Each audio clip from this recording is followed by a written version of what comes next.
May I have your attention, please? We are almost there. This event is live broadcast on YouTube, the State House channel, but also the Ministry of Health channel. For that reason, then, when Her Excellency comes into this place, none of the phones with cameras will be allowed to be employed to capture images. Please comply to that directive, as that is going to create an atmosphere of tranquility as we continue with our event. Kwa mara nyingine tena napenda kuwajulisha kama mheshimiwa yu karibu kufika, lakini kuna mawili matatu ya kuelezana kabla hajawasili. Tukio hili liko mubashara kwa YouTube katika channel ya Ikulu pamoja na ya Wizara ya Afya.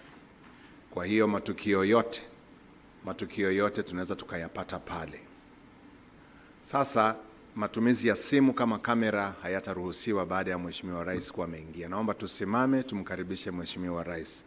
Ladies and gentlemen, let's please rise as the President of the United Republic of Tanzania comes in.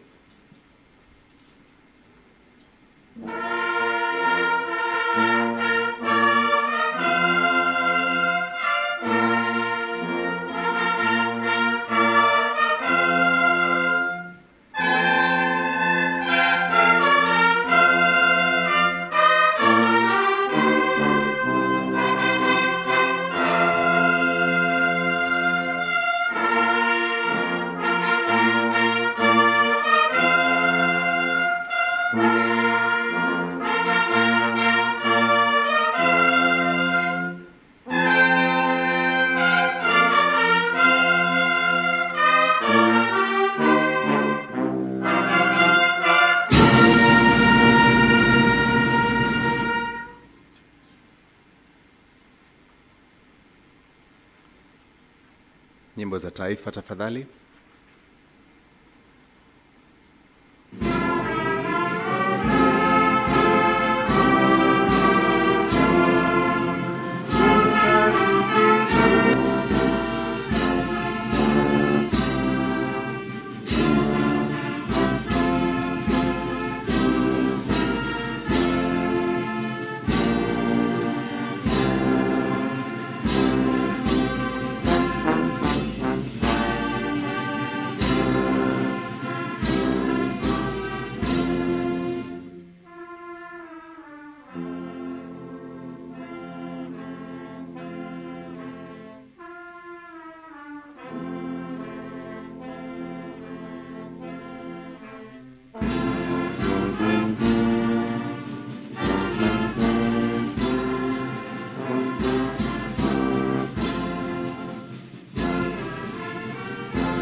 please be seated.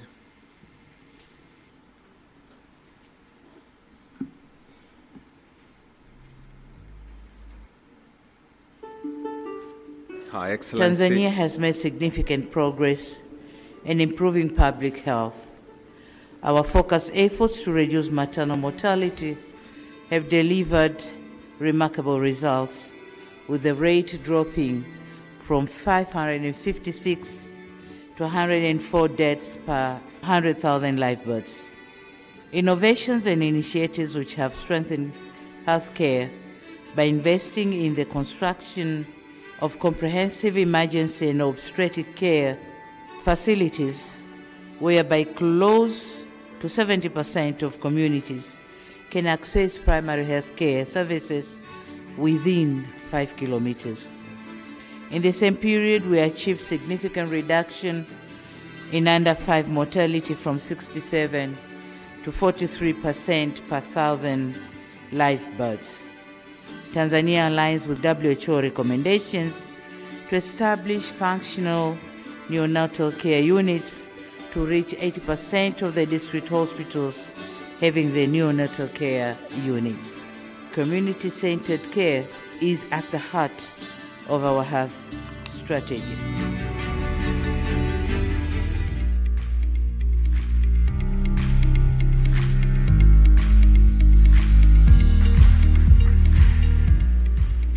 Her Excellency Dr. Samia Suluhu Hassan, the President of the United Republic of Tanzania, His Excellency Dr. Jakaya Mrisho Kikwete, former President of the United Republic of Tanzania, His Excellency Dr. Philip Isdor Mpango, the Vice President of the United Republic of Tanzania, His Excellency Dr. Amani Abeid Karume, the former President of Zanzibar, Honorable Dr. Tulia Ackson, Speaker of the National Assembly, Honorable Janista Joachim Mhagama, Minister of Health, and the Honorable Ministers here present.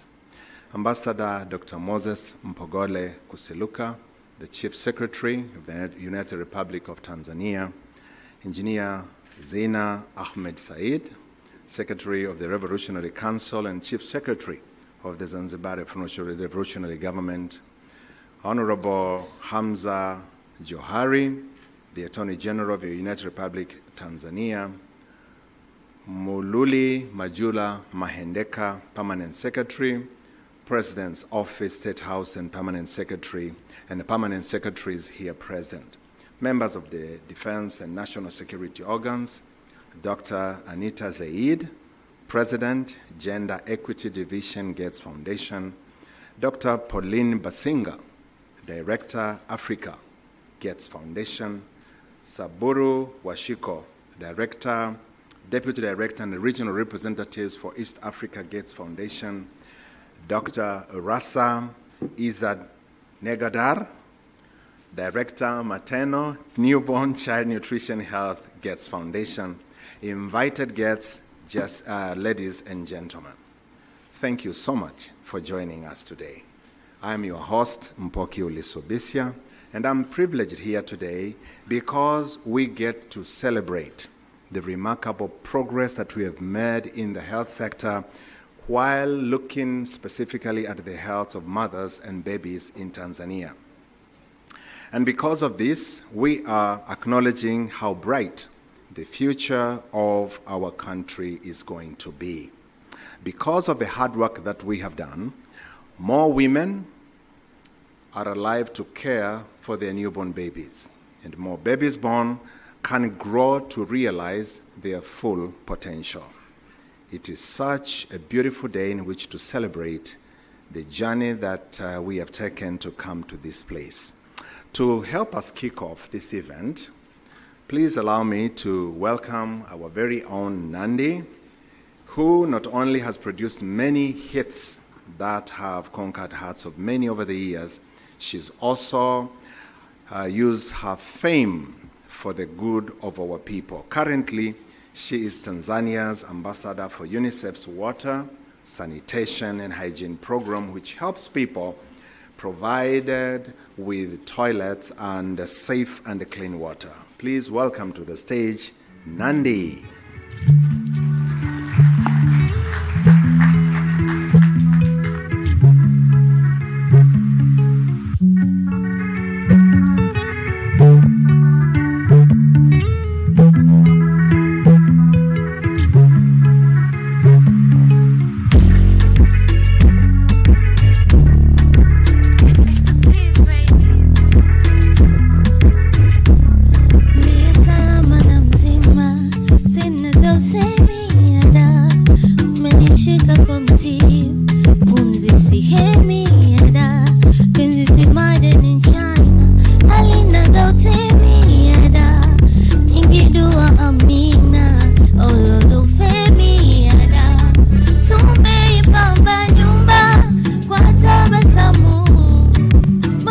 Machofumbua fumba uniishi hamu, wanaongea pumba tushindeni zamu, kwa moyo uko mchumba hadi kwenye damu, nguvu sina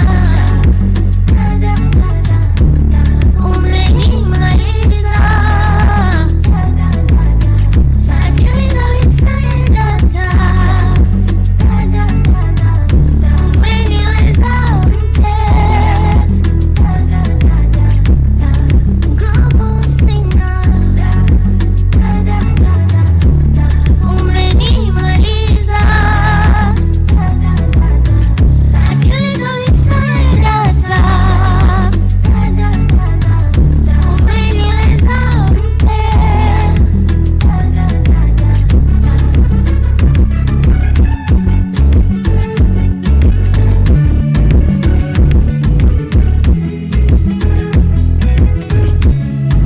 nibebeshe mazito mepesi, tupate mtiririko, wapate makasiriko, penzi funika funiko, penzi limestawi bila kumwagilia, penzi sio uchawi ila tumeipamba nyumba kwa tabasamu, macho fumbua fumba uniishi hamu, wanaongea pumba tufunzeni zamu, kwa moyo uko mchumba hadi kwenye damu, nguvu sina umenimaliza, akili kabisa data, umeniweza mpenzi, nguvu sina umenimaliza, akili kabisa data, umeniweza mpenzi.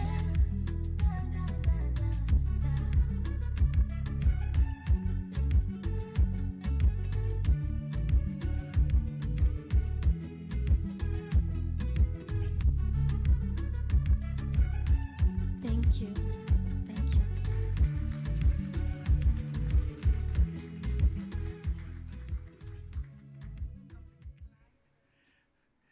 Thank you so much, Nandi, for that wonderful rendition of what you do best.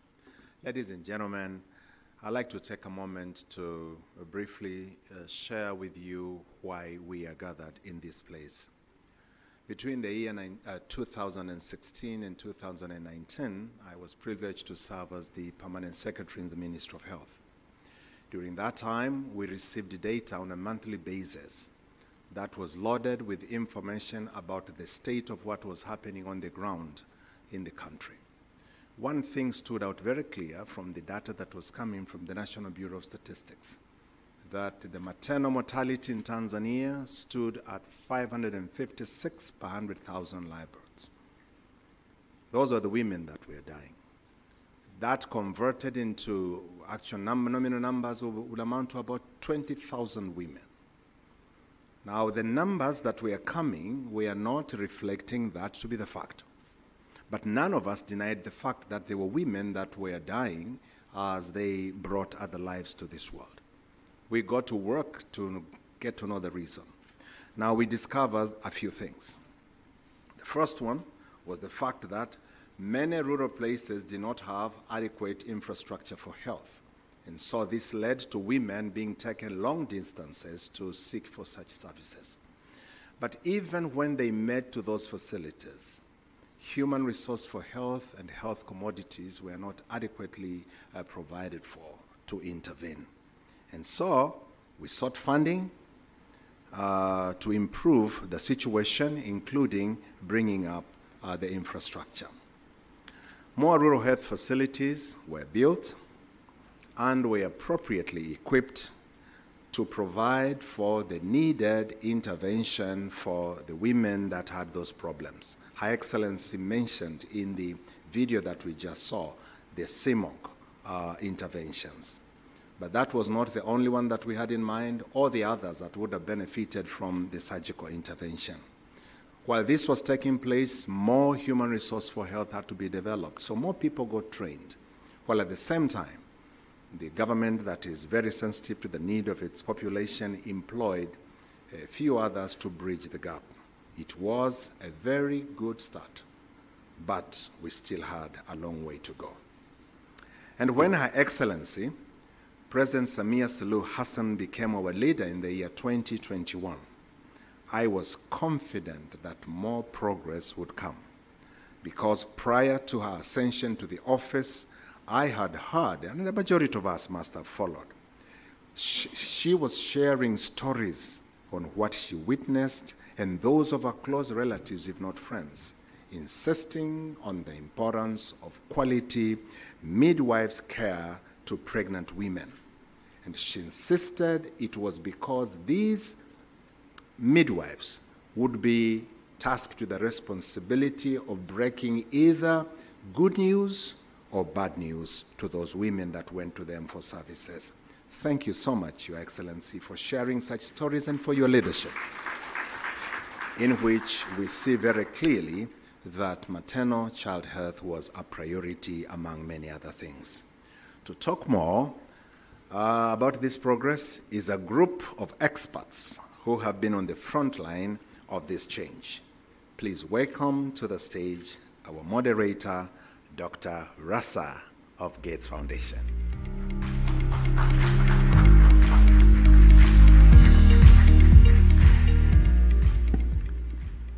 Thank you, Mpoki. I'm nowhere as talented as Nandi, but thanks for just using my first name.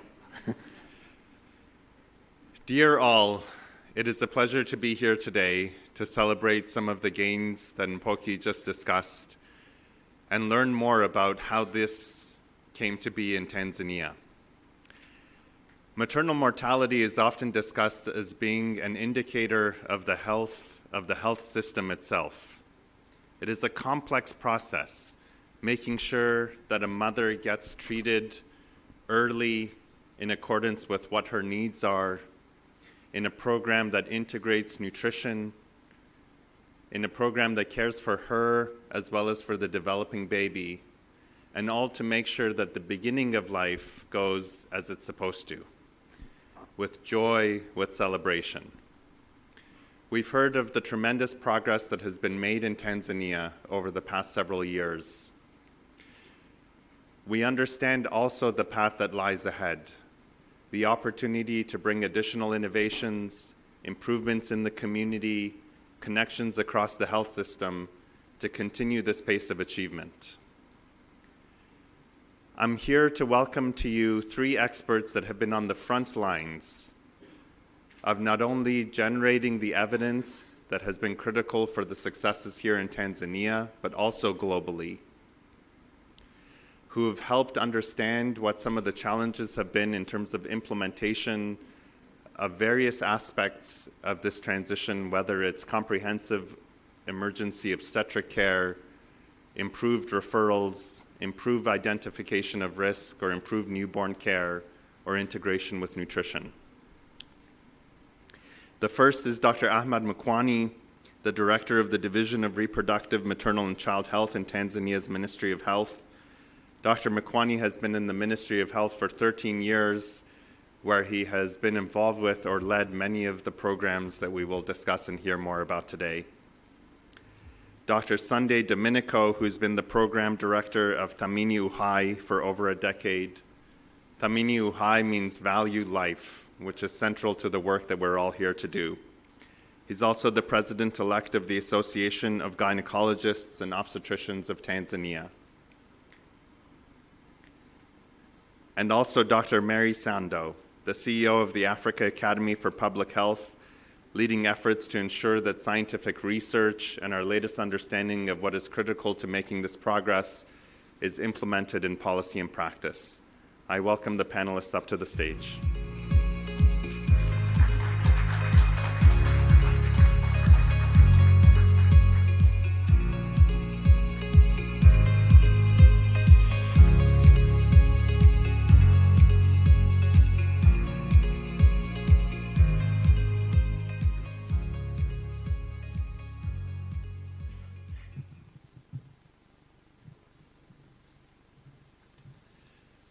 Dr. Makwani, panelists, welcome. I'm honored and privileged to have you here. My first question is for you. We've heard about the progress that has been made. You've been central to guiding much of that process, being involved with it. Please share with us a little bit, what are the factors that you have seen as critical to making this progress? Thank you very much for inviting me to share my experience, mitigations, coordinations, and the level we have attained. First of all, I was asked to lead the section by then of the productive and child health to be an assistant director. And that was a way back 2018. By then, when I was joining, I was like, would I manage? That was the first question. But the first thing that I saw was we needed to have a political will. We need to have a kind of political will. And fortunately, I've been working with this area for quite some time. So the first thing was to start a campaign, which was called the Jiongeze Tuavushe Salama campaign. And I struggled with my PS, with my minister, and I remember by then the PS was Dr. Mpoke. Let us launch this thing. So we managed to get Her Excellency Dr. Samia, by then she was the Vice President, to be our guest of honor. And to be sincere, when we went to her residence to brief about this, she was saying it's a good thing. And one of the questions the challenge she put it forward, she said, we have to do it. We need to save mothers and children. And she said also that the newborns, I'm told that they are dying. So that was a start. And she signed the contract with the regional commissioners as well. And to be sincere, after the launch of Jiongeze Tuavushe Salama, our sailing as a ministry, as a sector, was easy because we could see the budget allocation for the sector, for the health sector, was going upwards. By then, I think it was standing somewhere around 1.8 trillion. And now we are talking about 2.4 trillion. And to be sincere, I would associate this rise in budget allocation because once we started Jiongeze campaign, everything was like sailing up. So I would say that was a starting point. The second thing was Mpok tried to elude on that area. The services, because the evidence says you can reduce maternal mortality and under 5 mortality only and only if people can access services, 80% of the population can access services within 5 kilometers. And to be sincere, after raising this budget, we saw everything again multiplying, the numbers are multiplying. Now we are talking 530 health centers are able to provide the cesarean section services. That means the services are now reaching there to the people in need. But the other component that we fixed was, we expect annually to have at least 360 complicated cases. For maternal, for example, 360 cases are complicated, 15% of the population of pregnant women. So those who are in the urban settings, they will enjoy the specialized care. But those who are in the grassroots level, they will end up with the general practitioners. And sometimes general practitioner says, I've offered everything, I can't offer more. So with the ministry leadership, we were able to start these groups. It was like a little play. And from those groups, WhatsApp groups, it was simply WhatsApp groups, we grew into a workable telemedicine. And one of the publications will see that in the first year when we started that service, we managed a total around 500 cases, which were critically ill women. And only 4.6% of those women died. But if we did not take this specialized care to the grassroots level by using innovation, I don't think those women can survive. And now it has grown to be a habit in all regions, whereby you see the regional leaderships making sure that all their facilities are connected within the network. Over time, with the permissive environment, political will, and here I emphasize political will, we were able to do a rigorous review. And this we started when Madam President became the full president from 2021. When we started, we said, is it possible? Let us try. We started reviewing very stringently to every maternal death and every newborn. Stringently we review through the Zoom review. And yesterday, I'm happy to say that the minister was part of the reviewers. She participated. And the other ministers who were passing through this sector as well, they've participated.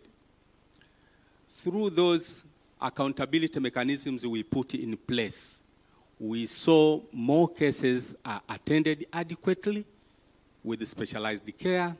Evidence are used to transform the health sector so that it can mitigate various challenges. So in short, I would say, one is political will. Secondly, make services available close to the people. And here the coverage is 80%. And thirdly, use the little available resources to reach the underserved population. I submit it to you. Thank you for that energetic account of what it's taken. We saw some of this actually just yesterday when we had the pleasure of discussing with you and Honorable Minister in terms of the progress that has been made, and saw the meeting live actually. Many of the, from around the country, many of the different doctors calling in, and Honorable Minister sharing some of the approaches that we can take. It's great to see that come. Dr. Sunday, we come to you for the next question. You've been thinking about this challenge and trying to scale up particularly CMONC services. During that experience in Western Tanzania, what surprised you the most in terms of what you learned implementing those services that stood out for you?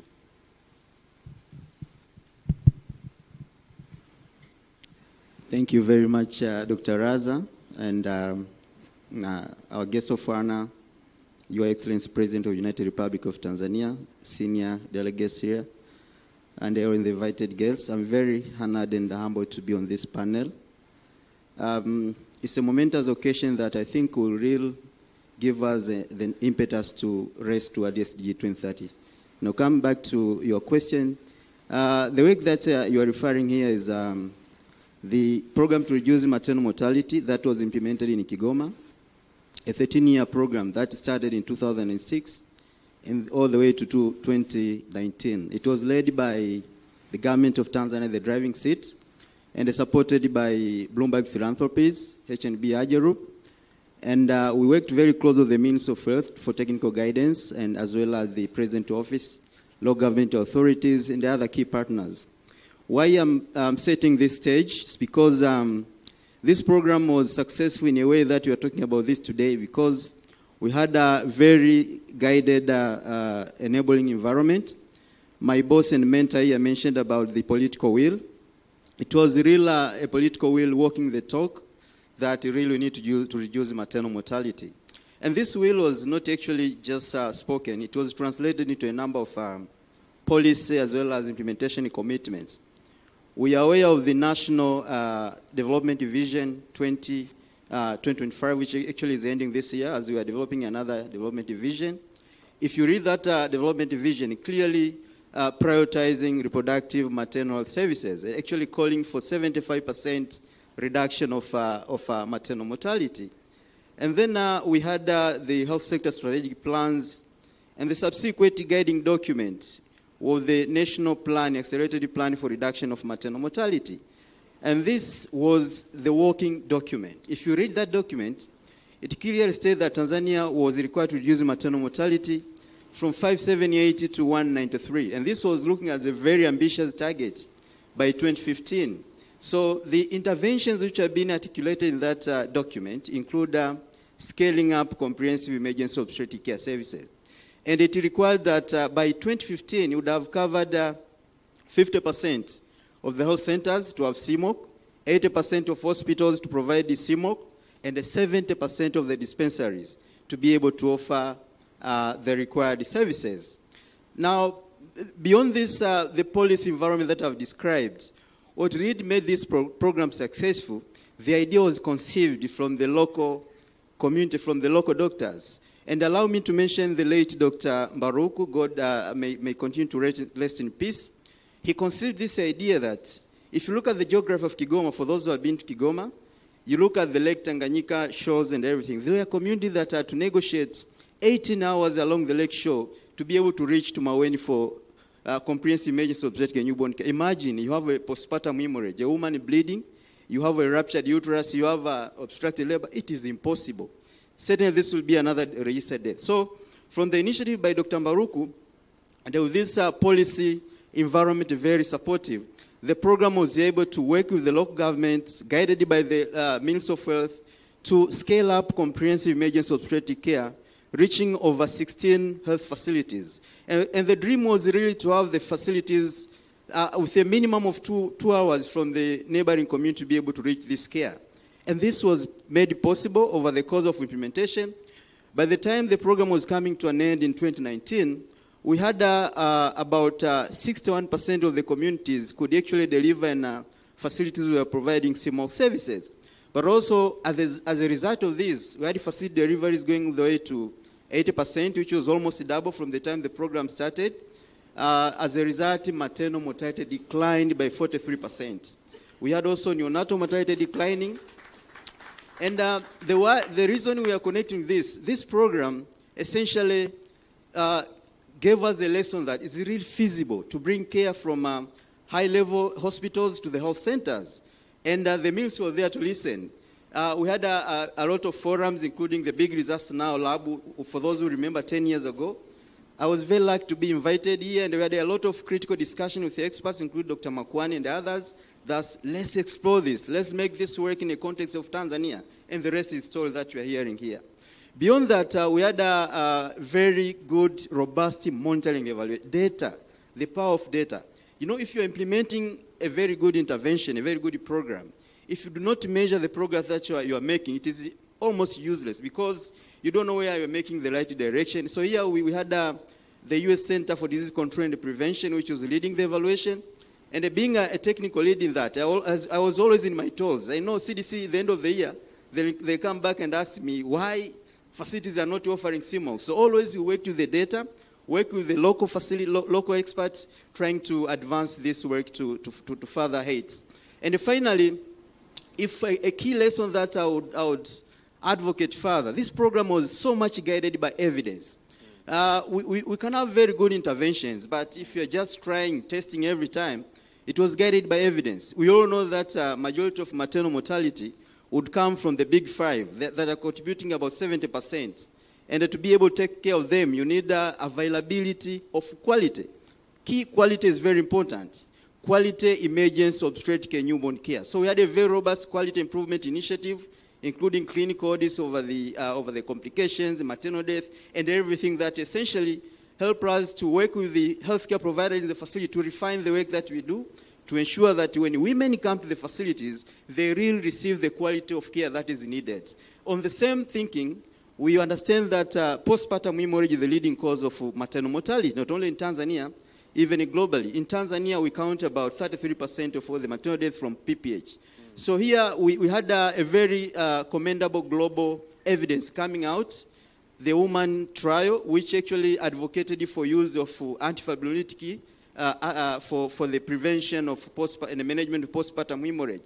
So the program worked with the government at that level. At that moment, it was not in the national guidelines, but we made a decision that if WHO is recommending this very strongly, the evidence is there, then we scaled up the use of TX in the facilities, and then that initiative came to the level of the ministry. It was captured in all the relevant guidelines, and the rest is the story again. So, Raz, I'd be able to explain a lot more, but I think time is very limited. The key message here is you have to have the right enabling environment, have the clear concepts developing from the grassroots, have the right people take it forward, and most importantly, please ensure you are scaling up evidence-based recommendations. Thank you very much. Thank you, Sunday. As a student of learning more about the maternal and newborn health field from the Gates Foundation, really understanding what has led to that implementation, prioritizing local needs and grassroots is critical, and it comes through in your story. Mary, the evidence point was underscored by Sunday. You've been at the forefront of generating much of that. In fact, Tanzania as a country has been the site for many of the most transformative studies in this field, whether it's on multiple micronutrient supplements, on low-dose calcium, on the motive trial or tranexamic acid. I'd love if you could share a little bit of your experience of how do we take the best of that evidence that is being generated and implemented into policy? What are the challenges? How do we overcome those? Thank you very much, Rasa. So in terms of looking at evidence, I would start by saying context is crucial in shaping health priorities and policies in any country. But of course, locally generated evidence is essential in forming those policies and priorities. For instance, when you look at epidemiologically, not only do health challenges in Tanzania differ from those in other parts of the world, but also the feasibility and adoption of solutions also vary globally. Citing an example, we all know that the World Health Organization recommends calcium supplementation during pregnancy. However, high costs, dosing complexities, and logistical challenges have hindered adoption of such life-saving interventions in many countries, including here in Tanzania.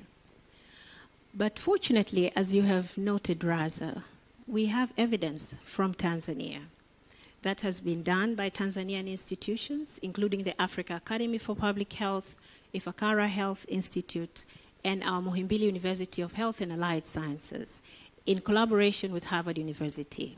Scientists demonstrated that the provision of a single low dose of 500 milligram calcium daily is superior and is as effective as the recommended 3 doses in the current WHO guidelines in prevention of preeclampsia and preterm birth. This evidence, homegrown here in Tanzania, is currently being used to help see how we can bring this intervention to pregnant women in Tanzania. We hope that we can pave a way and many countries can also follow.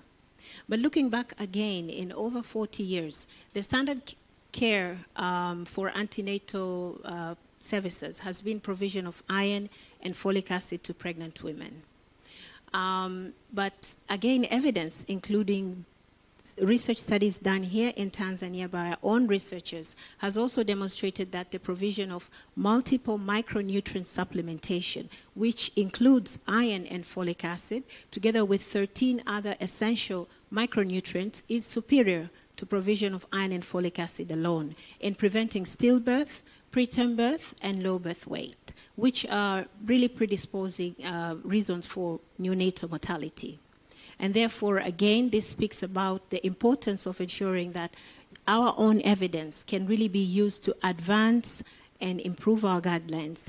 If I speak of mainly 2 issues here, is challenges on implementation of existing guidelines, such as the ones that we have contributed to building the evidence, and the WHO has given this recommendation. The second point I would like to touch upon is on the importance of testing different innovations.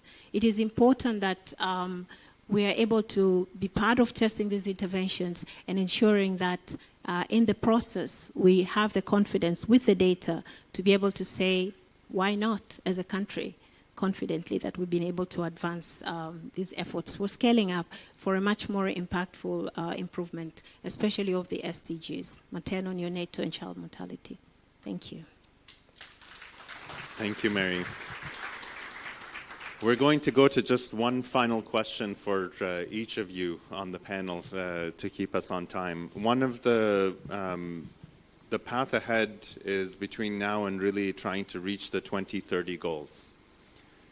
What advice do you have to all of us gathered in the room, policymakers, implementers, organizations? What is it that we should be doing differently between now and 2030 in order to accelerate, continue to make this progress, and reach the goals? Your advice on what we should do differently. Dr. Mukwani, I'll start from you, and then from each of you, please. Thank you very much, Raza. And one of the things that I would say as a way moving forward, concentrating resources. In this world whereby we have government resources and partner resources, we have seen that sometimes we have some challenges in terms of making sure that all the resources really target the last person in the rural area. And we have seen some of the projects whereby they've changed from giving partners, instead the government becomes a center of implementation. The value for money, you can account it very, very easier. And I speak this with the passion, saying that if all the resources were real targeting this Tanzanian, we would have attained most of the goals early enough before 2030. For example, now we are struggling with the neonatal care. There is no doubt that the under-5 mortality rate that we see very, very high, 2/3 is being contributed by the under-5, by the neonatal mortality. And if we are able to break that ceiling, that means the under-5 mortality, it will be like a crashing ceiling down. And that is only possible if we are able to make sure that, again, every district hospital has a neonatal care unit. That neonatal care unit has required equipment. And the life-saving equipment here, we are talking of CPAPs, we are talking of phototherapies, we have the right medicines, and the medicines, the caffeine we grow. All these things can be available only and only if we have a concerted approach whereby we are saying we want to target this intervention together, and we will work it together under the full 100% leadership of the government. Whether it goes to the partner, but the partner, whatever does, the government must say, you have to do this. We have to account the resources we put on it. That is my biggest advice I wish. Because we have seen, we have learned with a few resources which have been directed to the government, the value for money, you see it abruptly. You see it, you get it. That's number one. Number two, we need to work with the government, again, to ensure that it is adequate human resource. To be sincere, we are happy the little human resource we have managed to attain these results. But there are people who spend many, many hours, overtimes, to make sure we get these results. And they are doing that simply because there is inadequate human resource. Again, if the resources were concentrated and we sit with the government and say, here you have a challenge of human resource, please, we want to support you with this amount of funds. Try to fill the gaps. These gaps could have been filled very, very easily. So for me, I can see the light at the end of the tunnel. 2030, we are likely to get in maternal mortality. But for these other interventions like neonatal care, issues like nutrition, we need a concerted approaches whereby the resources, all the resources which come in country are tracked and we make sure they get to the right people. I submit to you. Yeah, that's critical. Thank you so much for that. Thank you. Yeah, I think that's critical. Sunday. Thank you very much. I started first by agreeing with Dr. Makwan that we need the resources that are real streamlined. And the question of human resource is critical that we really address it. Now, beyond those points, having worked under Dr. Makwan for the previous 4 years and working on MPDCR, I've learned that essentially we need to zoom in on the quality of care that we are offering to the women who are coming to our facilities. And when I talk about quality of care, it's a very big blanket, but I would like to zoom in and say that essentially among the key issues that you have to address is the competence of healthcare providers who are managing complications. Of course, the current workforce that we have, they are really doing a good job. Indeed, we have to optimize their capacity by continuing to do more. And here, allow me to mention we have a mentorship program, which is very much named the Mama Samia Mentorship Program, Dr. Samia Mentorship Program, which really we have been working with the professional experts from professional associations to build the capacity of healthcare providers in their facilities on site so that they continue to offer care while also learning the new skills.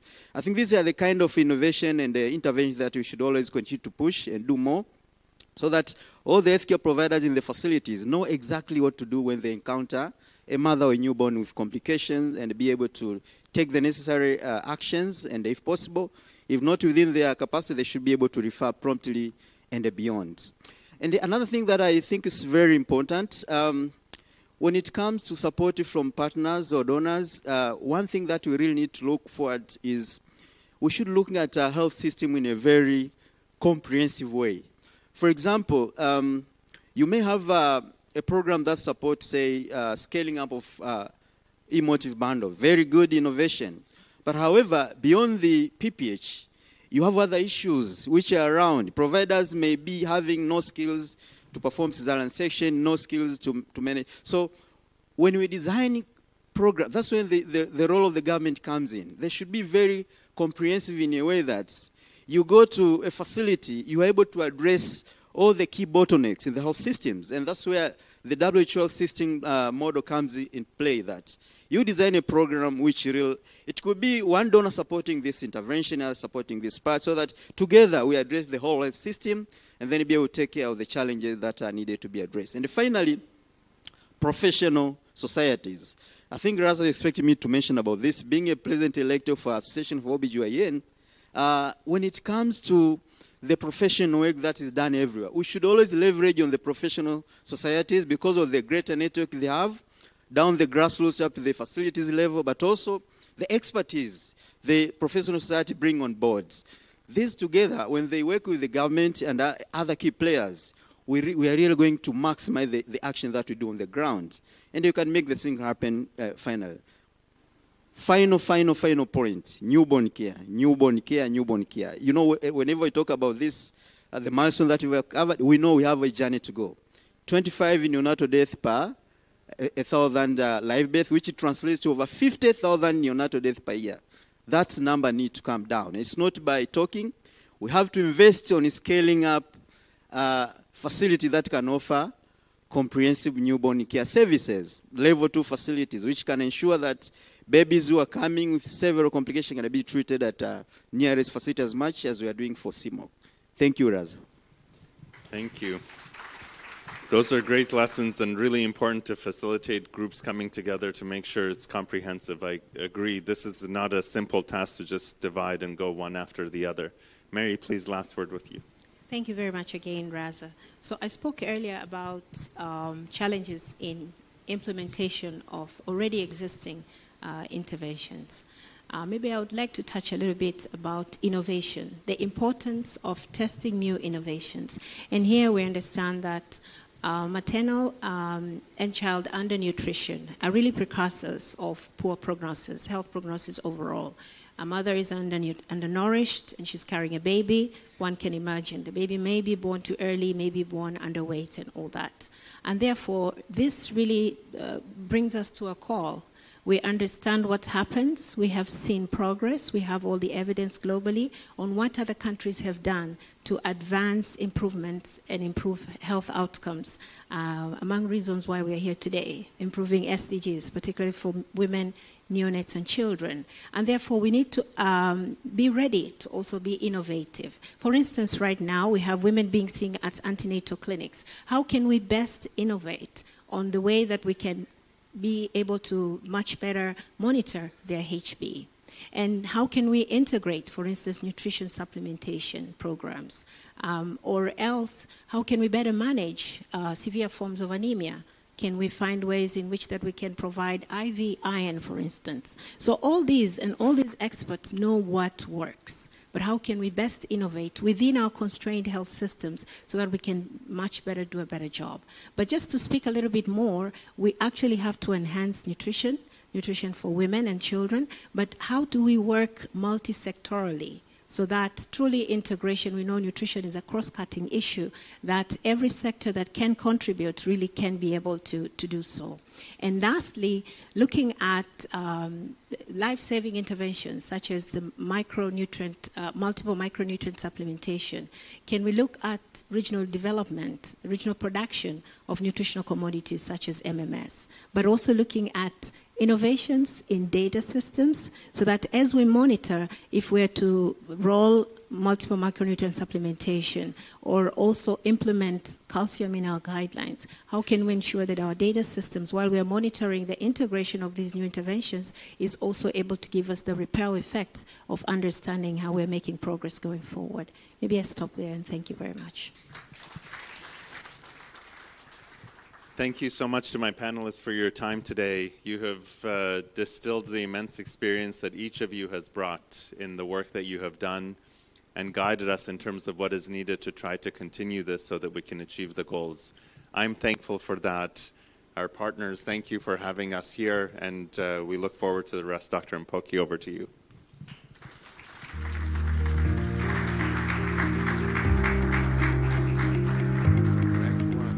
Great work, Dr. Rasa Izanegadar. I got it? You got it.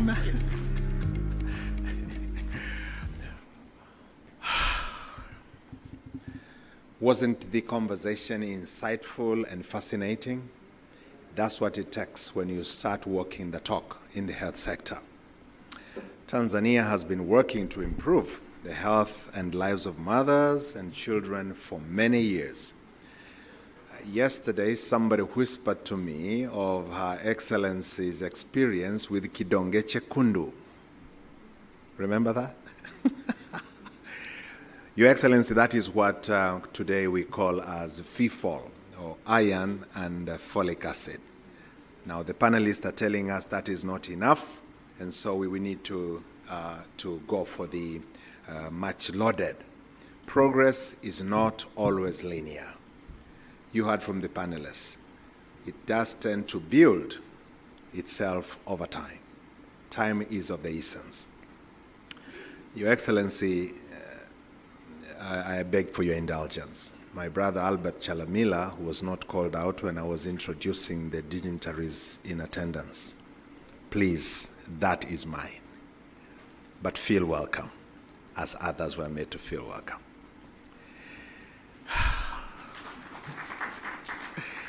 All right, we are gathered here today to award the Global Goalkeeper Award to one of the most steadfast leaders behind the momentum we have in Tanzania.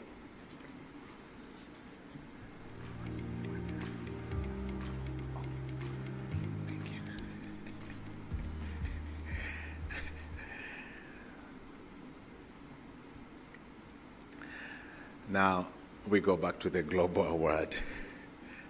The Global Goalkeeper Award is given in recognition of individuals who have pushed their countries closer to reaching the global goals by 2030. These are individuals whose determination and vision do get hard things done. I need to underline that. Bold underline. They have the ability, the vision to get hard things done and inspire all of us. Your Excellency, cutting down on maternal mortality from 556 to less than 150 is a good achievement, except one life lost is one too many. If only we had in this country 0. So here to talk about this achievement and the way to achieving this dream is none other than the President of Gender Equality at Gates Foundation Division, Dr. Anita Zaid. Please welcome.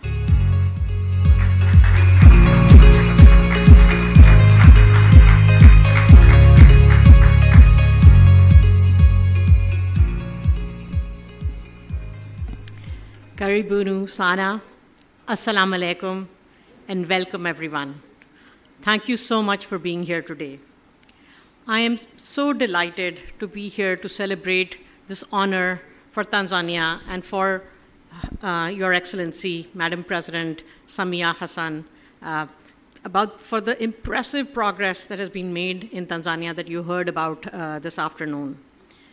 In 2015, when many countries, along with Tanzania, signed up for the Sustainable Development Goals, Tanzania also committed to the health and well-being of all its citizens. And it's one of the countries that is actually on track to achieve those goals. And you can see the fruits of that promise in the fact that more women in this country now live to be mothers to their children. That more children grow up to celebrate their 5th birthday. And that young people have real optimism that they will live the lives that they dream of. I am the president of Gender Equality at the Gates Foundation, but I started my career as a pediatrician, and I'm from Pakistan. And I can't tell you how many young women I saw who died during childbirth, and too many babies that did not live to see their first month or to see their first birthday. In short, I saw the consequences of ignoring maternal health, of ignoring child health, and of ignoring one of the biggest drivers of maternal and child deaths, which is malnutrition. In 2021, President Suluhu Hassan became the first female president of Tanzania, and she has shown that she understands those consequences too. Under her leadership, the government hasn't just continued the country's work in maternal and child health, it has decided to do even more. The government built many new facilities with a comprehensive obstetric care, and they expanded the services that they provided so that women could be served.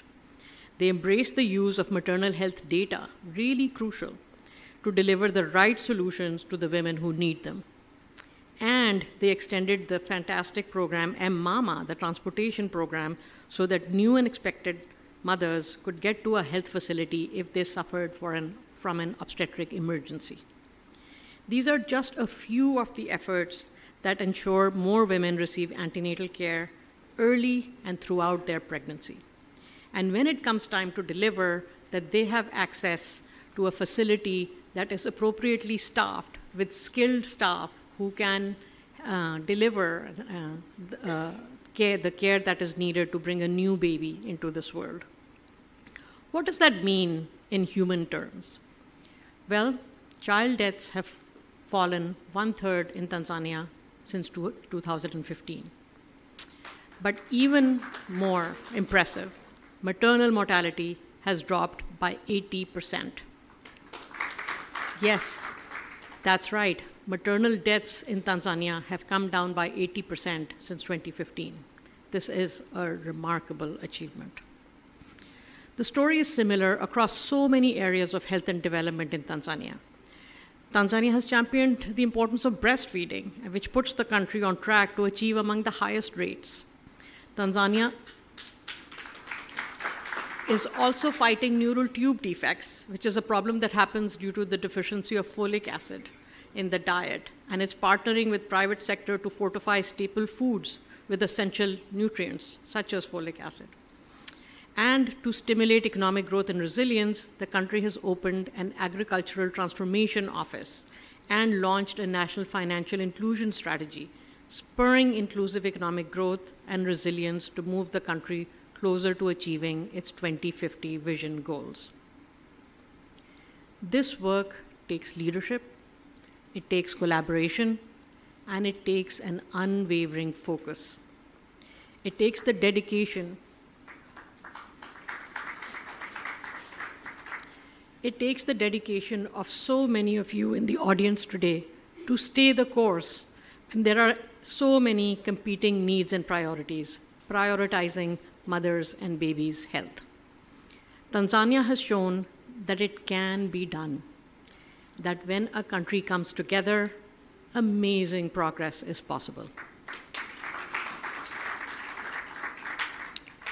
Before presenting the award, I would like to welcome the Honorable Jenista Magama, the Minister of Health for Tanzania, to the stage for a few remarks about this remarkable achievement.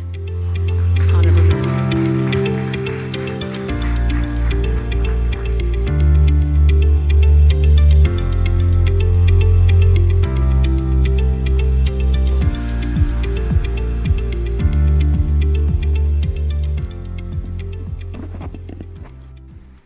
Your Excellency, Dr. Samia Suluhu Hassan, the President of the United Republic of Tanzania, Honorable Dr. Philip Isdori Mpango, the Vice President of the United Republic of Tanzania, Honorable Jakaya Mrisho Kikwete, the former President of the United Republic of Tanzania, Honorable Amani Abedi Karume, the former President of the Revolutionary Government of Zanzibar, Honorable Dr. Tulia Ackson, the Speaker of the National Assembly, ministers who are present here today, Dr. Anita Zaidi, the President of Gates Foundation, Health Equity and Gender Division, Balozi Kusiluka, the Chief Secretary, United Republic of Tanzania, Engineer Zena Saidi, the Chief Secretary, Zanzibar, Regional Commissioner, Dar es Salaam, representatives of Gates Foundation, all government officials, distinguished guests, ladies and gentlemen. Na wasalimu kwa jina la Jamhuri ya Muungano wa Tanzania. Tuzo yetu ya kimataifa hoye. Asanteni sana. Your Excellency President, it is with great honor and pride that I stand before you today on this momentous occasion. We gather here to celebrate not only an award, but remarkable recognition of your visionary leadership and dedication to the well-being of our Tanzanians. Your Excellency, President, today the Gates Foundation has bestowed upon you this prestigious Goalkeepers Award as a testament to the tireless efforts and unwavering commitment to advancing healthcare, promoting Tanzanian developments, and ensuring healthier and more prosperous Tanzania for all. Your Excellency President, under your leadership, Tanzania has made commendable job in strengthening our healthcare system, expanding access to quality medical services, and implementing innovative solutions to address pressing health challenges. This award reflects the tangible impact of policies that prioritize maternal and child health, universal health access, and the fight against non-communicable diseases and communicable diseases. Your Excellency President, your dedication to the health sector has inspired significant progress.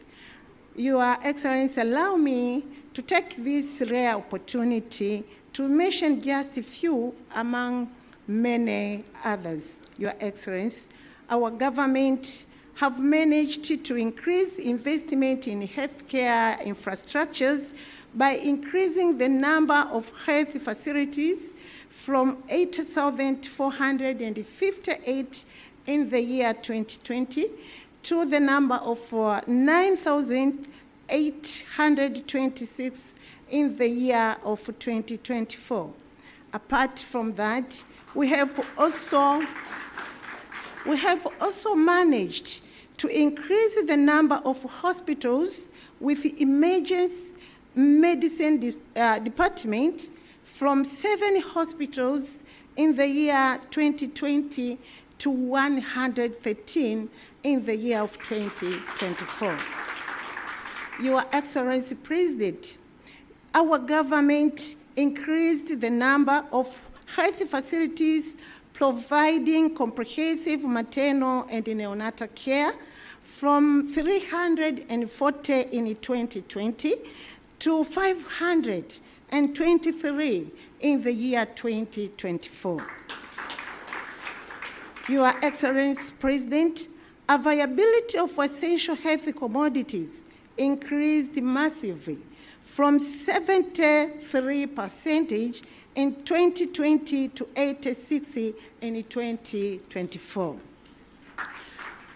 Your Excellency, Madam President, our government have managed to strengthen the diagnostic services for the past 4 years by installing 9 MRIs, which are very new, 33 CT scans, 481 digital X-ray machines, and 625 ultrasound machines. We have strengthening partnership with the global health organizations and the other development partners, and currently, Your Excellency President, we have introduced the new law on universal health insurance as our country commitment to achieving universal health coverage for all Tanzanians. Your Excellency President, this award also acknowledges the determination of our health care professionals, our doctors, nurses, community health workers, and our researchers who work tirelessly to improve the lives of across the whole country. Your Excellency President, to the Gates Foundation, I would like to extend my deepest gratitude for recognizing Tanzania's journey towards sustainable development goals. Your continual support and collaboration play a crucial role in shaping future where no one is going to be left behind. As we celebrate this achievement, let us together reaffirm our collective commitment to advancing health equity, solving global challenges, and building a nation where every Tanzanian citizen has access to the quality health care we deserve. Your Excellency President, let me take this opportunity once again to thank you for accepting this award today. And I would like humbly to take this opportunity to welcome the Vice President to give the remarks and to welcome you to speak in this gathering today. Mungu ibariki Tanzania, Mungu mbariki rais wetu. Ni heshima kubwa sana kwetu. Kwa mara ya kwanza Gates Foundation wanatoa award hii nje ya taifa la Marekani. Ni heshima kwa nchi yetu ya Tanzania. Lakini pia kwa mara ya kwanza Mheshimiwa Rais wa Jamhuri ya Muungano wa Tanzania anaweka historia ya pekee kuwa rais wa kwanza katika bara la Afrika kupata tuzo hii ya kimataifa. Lakini vile vile ni rais wa kwanza kwenye bara la Afrika. Nilikuwa naendelea kufanya research kuona kama ni kwenye ulimwengu mzima anapata award hii kwenye siku muhimu kama hii ya leo. Kwa hiyo tumshukuru sana Mwenyezi Mungu kwa kuwa na rais wa namna hii, kwa kuwa na mafanikio makubwa, na niwaombe wanawake wa Tanzania, tuzo ya leo inahusu uhai wetu wakati wa kujifungua, na sisi wanawake ndio tunaobeba jukumu hili kubwa. Kwa hiyo leo ni siku yetu, leo ni siku ya kumpongeza, leo ni siku ya kumshukuru sana Mheshimiwa Rais wa Jamhuri ya Muungano wa Tanzania kwa kuokoa maisha ya wanawake wa Tanzania. Tuna kila sababu ya kutembea kifua mbele, tuna kila sababu ya kumshukuru Mwenyezi Mungu kwa ajili ya maisha ya rais wetu Dr. Samia Suluhu Hassan. Mwenyezi Mungu aendelee kulibariki taifa letu, amlinde rais wetu, tuendelee kufanikiwa zaidi, tuendelee kupata heshima zaidi za kimataifa. Na hii sio tuzo ya kwanza, ni kati ya tuzo nyingine nyingi, lakini hii ina upekee kwa ustawi wa maisha ya wanawake wa Tanzania na watoto wa Tanzania. Mheshimiwa Makamu wa Rais, karibu sana.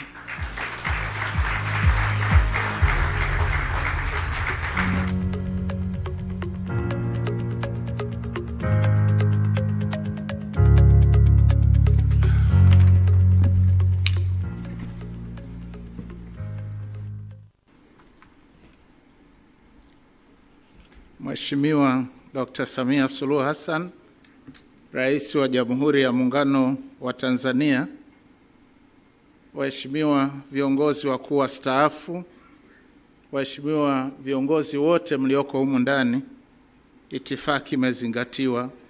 Habari za mchana. Mheshimiwa Rais, kama walivyokwisha kusema walionitangulia, tumekutanika hapa kusherehekea moja kati ya mafanikio mengi, na kwa namna ya pekee kutambua uongozi wako wenye maono ambao umejikita katika kuboresha huduma za afya na ustawi wa watu. Na tuzo hii ya Goalkeepers ambayo inatolewa kwako, licha ya kutambua mchango wako, pia inatoa hamasa kwetu sisi sote kuzidisha jitihada katika kuboresha maisha ya Watanzania. Hongera sana kwa kupokea tuzo hii. Mheshimiwa Rais, tunakushukuru kwa dhati. Tunawashukuru kwa dhati wakfu wa Gates kwa kukutunukia tuzo hii ya heshima ambayo ni uthibitisho wa jitihada zako katika kuinua utoaji wa afya, kukuza maendeleo na kujenga Tanzania yenye neema kwa wote. Hakika tuzo hii imetambua safari ya nchi yetu kuelekea katika kufikia malengo ya maendeleo endelevu ya Umoja wa Mataifa.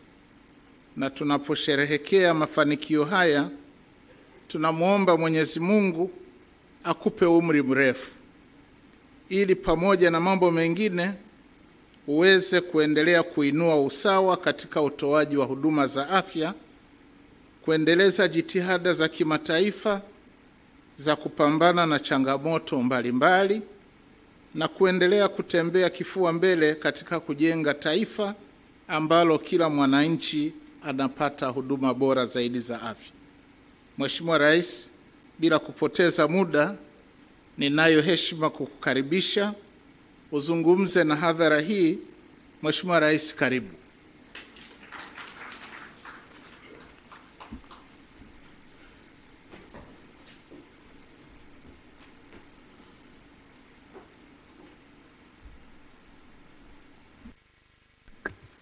Mheshimiwa, tukae.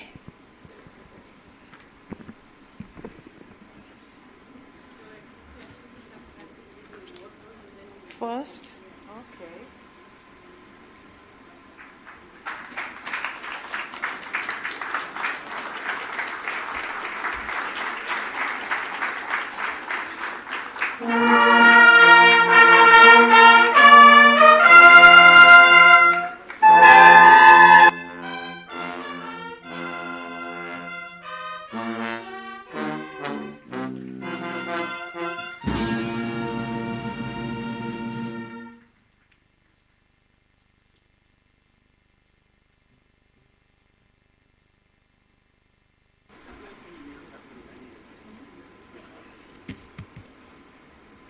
Tukae. Waheshimiwa, kwa sababu hakuna translation, tazungumza lugha ambayo wenzetu wanatuelewa. Vinginevyo ningetakiwa kuzungumza Kiswahili, lakini tutatafsiri baadaye. So Excellencies, former Presidents, Dr. Jakaya Mrisho Kikwete, former President of the United Republic of Tanzania, and Dr. Amani Karume, the former President of the Government of Zanzibar, Revolutionary Government of Zanzibar. Your Excellency Dr. Philip Izori Mpango, the Vice President of the United Republic of Tanzania, Your Excellency the Speaker of the Parliament, the United Republic of Tanzania, Madam Tulia Ackson, Your Excellency Jenista Mhagama, Minister for Health, Tanzania, Chief Secretaries of the United Republic of Tanzania, Dr. Kusiluka, and Engineer Zena for Zanzibar, Permanent Secretaries here present, Dar es Salaam Regional Commissioner, Honorable Albert Chalamila, Dr. Anita Zaidi, President of the Gender Equality Division at the Gates Foundation, Dr. Rasa, Director Maternal, Newborn, Child Nutrition and Health at Gates Foundation, and the delegation from the Gates Foundation, heads of security organs here with us, distinguished guest members of the press, ladies and gentlemen, good afternoon. Dr. Anita and the delegation, I wish to welcome you to Tanzania and thank you for coming all this way to engage with us. We are honored to have you here and we salute your commitment to championing global health. Thank you very much. I'm honored to stand here before this gathering to accept this prestigious Global Goalkeepers Award. This award is not only encouraging but also inspiring for many reasons. Foremost, the Gates Foundation, in addition to being an important player in the global health agenda, has continued to be a valuable partner to Tanzania. Secondly, this award is a recognition of the collective leadership and commitment by Tanzanian people who work tirelessly to improve the lives and livelihoods of women, children, and families in Tanzania. So we thank you very much. Ladies and gentlemen, reducing maternal, newborn, child, and adolescent mortality and improving nutrition has been at the core of our national development agenda. As a head of state who also happens to be a mother, investment in maternal health is something that is very dear to me. This is why upon assuming this high office, I pledge that in addition to investing in health facilities and staff, we would prioritize maternal and child health.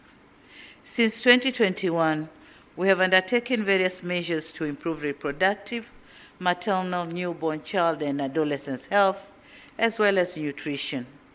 It is encouraging to note that due to various strategic interventions, maternal mortality ratio has declined, as it has been said here, but also under 5 mortality has declined as well from 67 to 43% per 1,000, 63 to 43 per 1,000 births.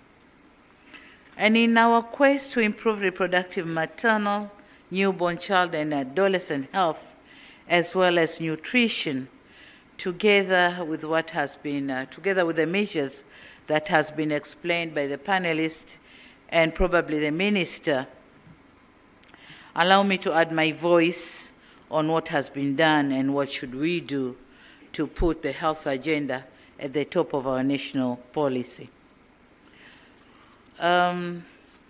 Firstly, we have increased the number of registered medical specialists, obstetrics and gynecologists from 69 in 2020 to 338 in 2024. Secondly, we have been offering free maternal and under 5 health services.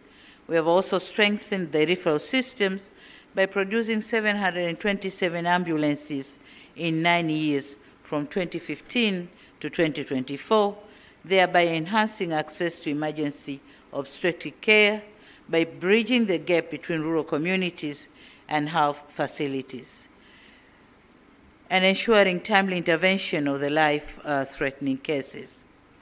To complement the referral system, we have introduced the Mama Emergency Obstetric and Newborn Care Referral Services. Furthermore, we have, and this is done, was done or is done, together with the Vodacom Foundation. Furthermore, we have increased the number of ultrasound oral sonographic machines from 345 in 2020 to 970 in 2024. But for the hard-to-reach areas, the government has taken massive construction of the rural roads to ease in the trips to and from the health centers. Fourthly, we have leveraged on advancement of ICT to conduct countrywide maternal and perinatal death reviews virtually, and the result of which is the realization that competence in managing some of the obstetric complication is a challenge in about 80% of the maternal deaths. And this has guided our efforts to intensify capacity building through mentorship to the healthcare providers. Fifth, the rolled out multi-sectoral strategies, including the use of technology in nutrition assessment by procuring cobas machines. These machines have strengthened the capacity of our national laboratory to conduct a nutrition-related analysis, such as the use of biological samples to assess nutritional status. By using local expertise, we designed a modern local salt mixing machine that ensured adequate iodine levels. Collectively, these various interventions have increased the rate of wasting among children under the age of 5 from 4.5% in 2015 to 3% in 2022. Stunting among children under 5 has declined from 42 in 2015 to 30%, and underweight has decreased from 16% to 12% over the same period. Here, we haven't done much good, but then it's a progress, and the journey continues. We are continuing to take required measures to continue reducing the underweight, the stunting, and the malnutrition. Fifth, we have been implementing a national accelerated action on investment agenda for adolescent health and well-being, focused on addressing teenage pregnancies and gender equality, empowering girls with education and life skills. These efforts provided tools needed for girls to make the right and informed choices and lead healthier lives. As a result, teenage pregnancy has decreased from 27% to 22%. Sixth, deployment of community health workers who have been instrumental by providing access to essential healthcare services at the grassroots level. The community health workers have served as a vital link between health facilities and communities, delivering critical health education and promoting immunization and nutrition programs. They also have contributed to the increase of awareness and addressing barriers such as traditional or cultural practices. Their role in preventive care, coupled with early detection and referrals, has not only reduced preventable deaths, but also strengthened community trust in health care system. Ladies and gentlemen, this progress has not been achieved in isolation. It is the result of collective actions. The unwavering dedication of our health workers, the partnership of civil society organizations like the Jakaya Kikwete Foundation and others, and the support of global allies like the Gates Foundation and others. However, much as we celebrate these achievements, we recognize that the journey is far from over. We still have work to do to further improve these metrics and improve health services. Additionally, other challenges such as climate change, regional outbreaks, and economic inequality remind us that our work must continue with renewed vigor. You may wish to note that this year we are finalizing implementation of our national development vision that covered the 25 years period from the year 2025 up to this, from the year 2000 up to this year 2025. And in it we had set to increase health and well-being of Tanzanians and to raise the life expectancy. I'm happy to note that since then, life expectancy rose from 51.5 years to 66 years in 2022. Over the next 25 years, we aim to further invest in health and increasing accessibility so as to raise the life expectancy at least up to 75 years. In this regard, we call for continued engagement with the Gates Foundation as we work to meet our health goals for our people.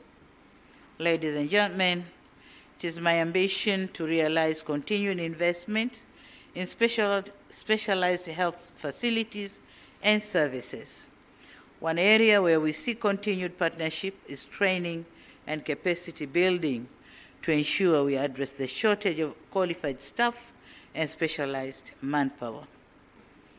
Tanzania's story is a testament to what is possible when we place health, nutrition, and equality at the forefront of our priorities. As a global community, we share responsibility to ensure that no woman, child, or adolescent is left behind. To my fellow leaders and policymakers in this room today, let this award inspire us to push the boundaries of what is achievable. Let us commit in investing in systems that uphold the dignity of every individual, ensuring that progress is sustainable and inclusive. Ladies and gentlemen, as I conclude my remarks, let me dedicate this award to all health workers whose compassion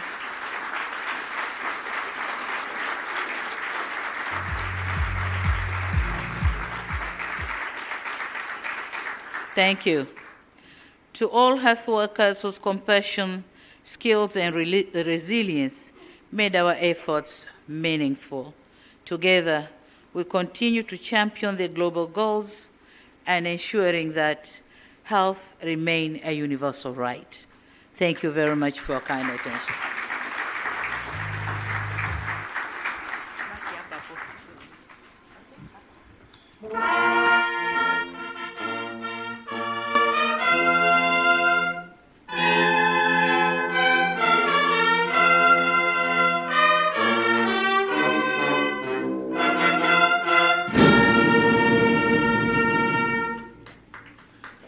Oh, thank you very much, Your Excellency.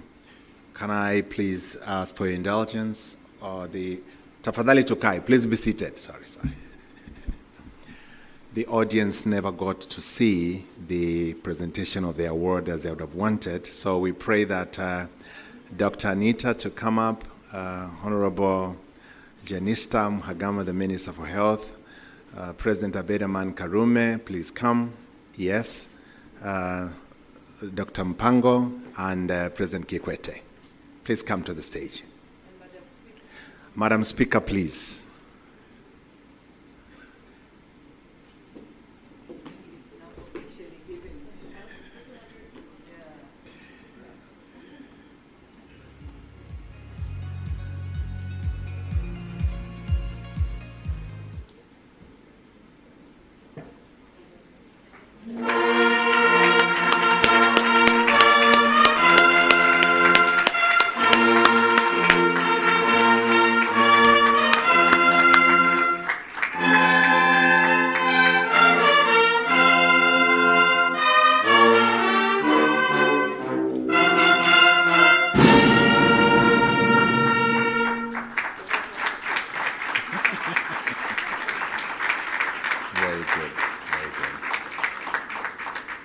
Thank you so much. You may go back to your seats.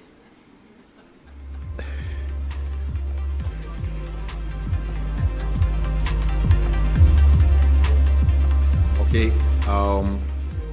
I am reminded that the two of you need to remain standing. Your Excellency, the two of you need to remain standing on a request, yes.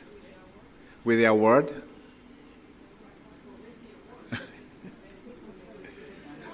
Okay,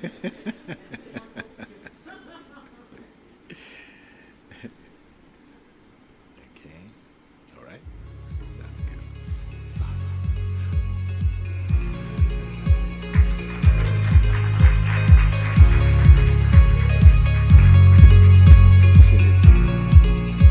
The piece of paper.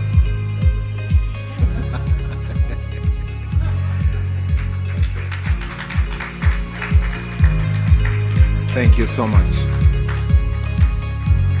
Now it's time for the fire chat.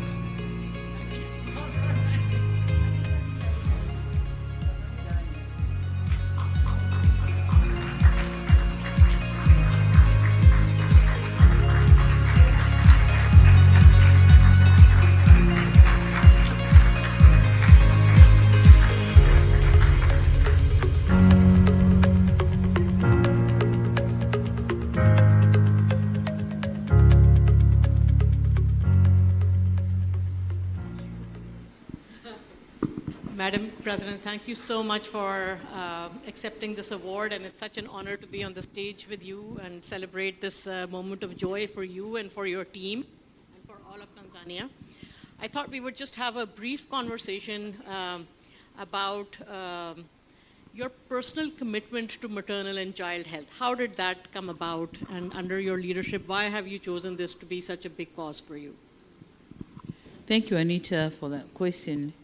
You know, as a woman and a mother, I've gone through what other women are going through, giving birth to boys and girls.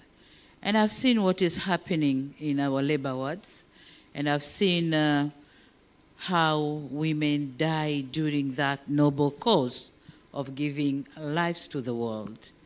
So I decided and dedicated myself to heavily invest in health sector, with intention or with emphasis on health of mothers and children. So that's how it comes about. Yeah. Wonderful. Although such remarkable progress has been made in maternal health, we heard also from you yourself that you would like to see more progress on newborns, because that has been a persistent challenge with about 3% newborns dying in their first month of life. So how do you plan to tackle this challenge over the next, until the SDG 2030 goal timeline? Okay. Yeah, I've gone through the scientific researches on health, and they are suggesting that most of the newborn and maternal deaths is due to due to malnutrition. And this is an area which we as Tanzania has to keep close eye on. And we have started taking various actions, like fortification, iodization, providing folic acids in clinics, but also I've entered into contract with the regional commissioners to make sure they're reducing the rate of malnutrition in their areas. And that has helped, because that is one of the KPIs for them. So they are working well, and as you can see, the rate is decreasing, not in a very good pace, but we are in the process. It's going to increase. And that's one of my priority areas. So. Wonderful. Thank you so much. Thank you so much, Madam President, for sharing your knowledge and your insights and your passion with our audience today, and your commitment to keep working on this cause. We really appreciate it. Thank you so much. Thank you, Anita, and we appreciate and we are very grateful with Gates Foundation's support, unwavering support, rather, to Tanzania. Thank you very much.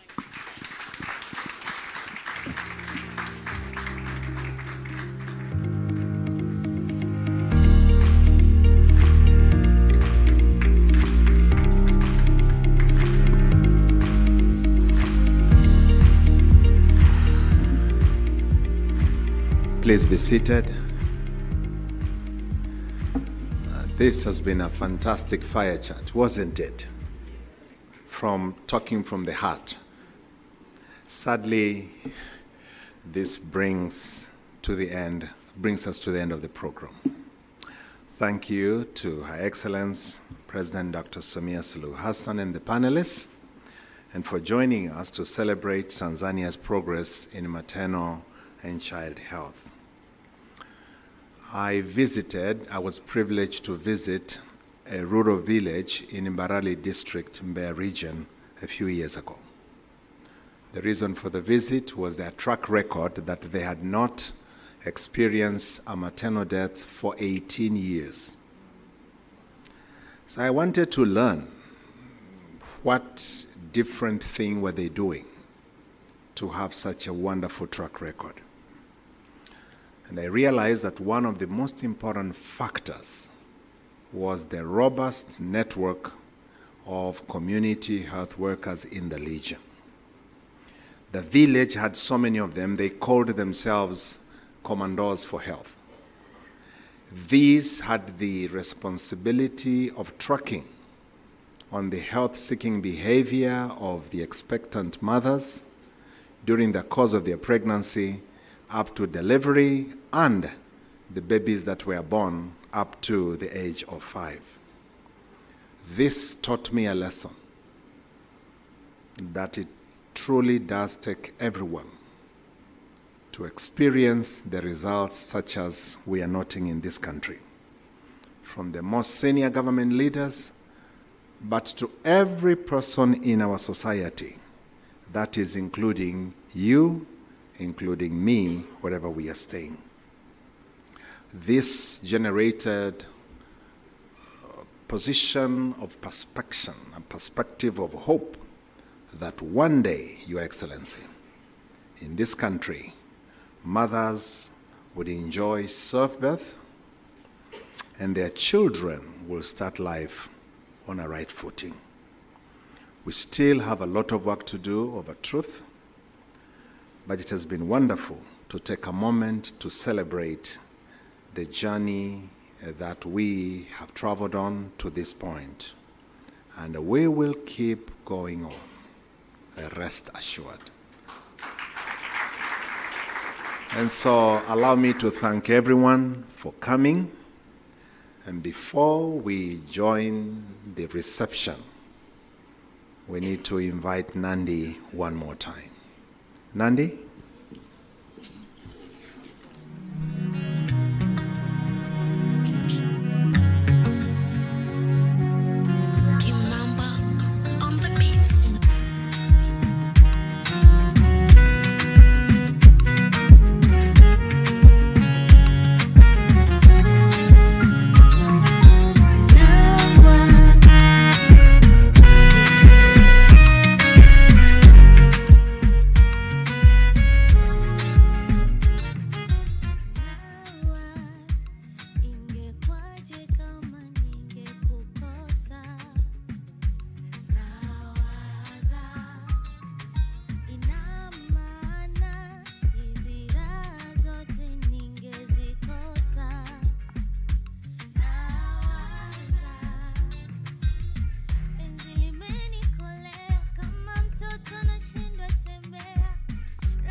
Thank you so much. Thank you so much, Nandi, for that piece.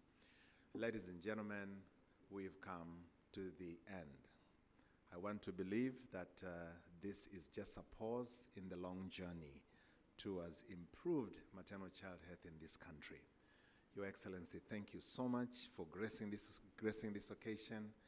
And ladies and gentlemen, shall we stand as each one of us takes their leave, and we shall be guided as we exit on our next destination this afternoon. Thank you so much. God bless each one of you.